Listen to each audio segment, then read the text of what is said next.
Todos os dias de nossas vidas, querendo ou não, somos cercados de probabilidade estatística. Desde o filme que você assiste na Netflix até estimar se o seu time vai ganhar no jogo de amanhã ou não. E mesmo sendo algo tão comum, muita gente tem muito receio, ou até mesmo medo. Esse vídeo vai explicar para vocês algumas das medidas mais básicas em estatística. Média, mediana e moda. Eu vou dar exemplos da vida real para você entender como usar, quando usar e como você provavelmente já foi enganado por alguma dessas medidas. Meu nome é Lucas Costa, eu sou Data Scientist na DataSide e vamos nessa. Primeiramente, como em grande parte das coisas em estatística, nós precisamos de um conjunto de dados. Dado é um termo muito comum hoje em dia, e ele nada mais é que o atributo de algo ou alguma coisa. Eu, por exemplo, tenho altura, peso, idade. Um carro tem quilometragem, cor, marca, modelo. A água tem temperatura, densidade, e a que sai da torneira aqui de casa tem até cheiro. E por que nós precisamos que os dados estejam em conjunto? Bem, porque normalmente um dado só não nos diz muita coisa. Só números mesmo. Eu, por exemplo, tenho 1,79 de altura. Se você quer saber especificamente, ok, você consegue dizer que eu sou relativamente alto. Mas como eu sei se eu sou realmente alto? Bom, para afirmar que eu sou uma pessoa alta, seria interessante eu saber a altura de outras pessoas. Talvez da população.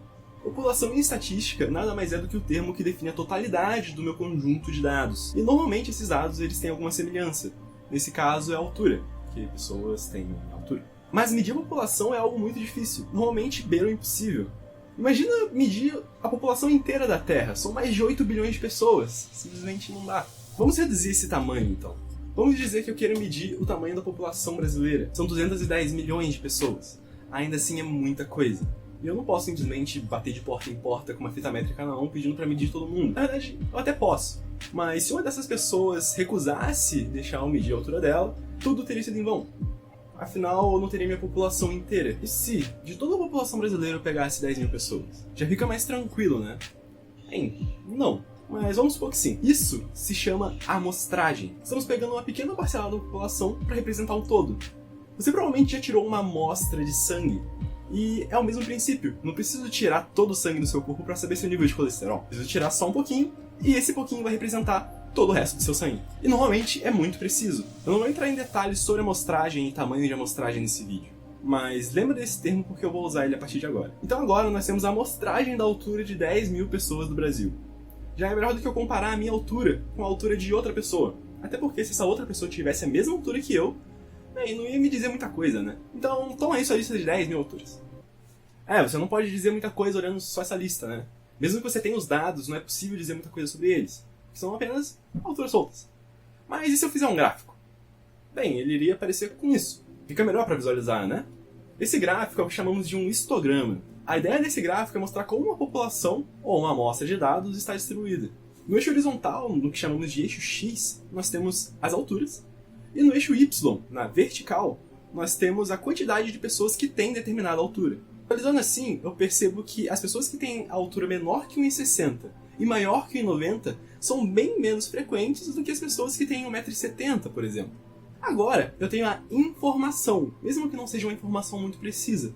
Eu sei agora como é a distribuição das alturas dos brasileiros. Se eu me guiar apenas pela frequência, eu posso encontrar a moda. Porque a moda nada mais é que aquele valor que mais repete na minha distribuição. Daí surgiu o termo modinha. O processo para descobrir esse valor, você já deve imaginar que é só contar os valores e ver qual que repete mais vezes. E nesse caso é 1,72 m. Como eu sei disso? Bem, eu contei cada um deles. Mas voltando para a minha pergunta, eu ainda não sei o quão alto eu realmente sou. A moda só me diz a altura mais frequente, isso não importa muito pra gente nesse caso.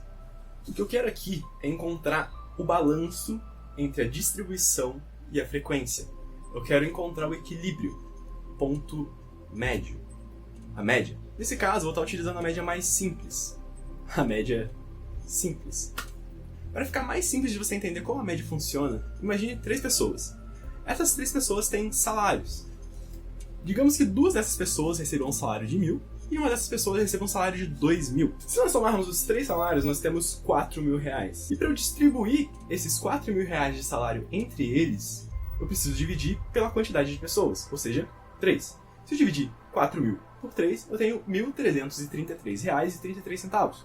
E essa é a nossa média salarial entre essas 3 pessoas. Agora, levando esse mesmo cálculo para a nossa amostra de 10 mil pessoas, tudo o que eu preciso fazer é somar as 10 mil alturas e depois dividir por 10 mil, porque é o tamanho de nossa amostra. E também, spoiler, eu não vou fazer isso aqui na mão, mas dá 1,73 m. Um pouco acima da moda, né?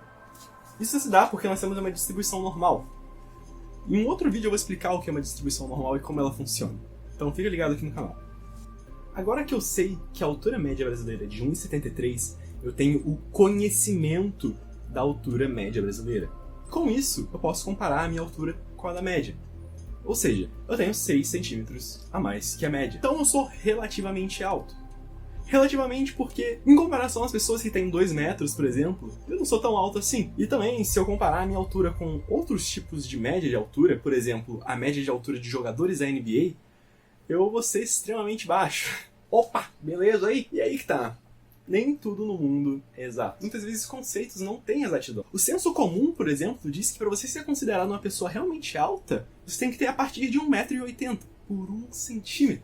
Então vamos voltar para o caso dos amigos. Vamos dizer que agora eles são 4 amigos e todos eles recebem um salário de R$1.000. Então a média salarial entre eles é R$1.000. Imagine também que o primo de um desses caras chegou no rolê. O nome dele é Elon Musk e o salário dele é de 10 milhões. Se nós tirarmos a média salarial entre essas pessoas de novo, a média vai ser de R$2.800.000. Não significa que o salário de todo mundo aumentou.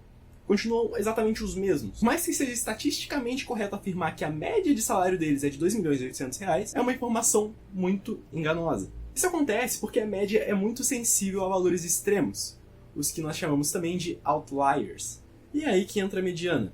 A mediana encontra literalmente o meio da nossa distribuição, mas ela toma base com a frequência. Então, nesse caso, que nós temos 5 salários, o meio vai ser o valor número 3, certo? Porque ele é o valor literalmente do meio ali.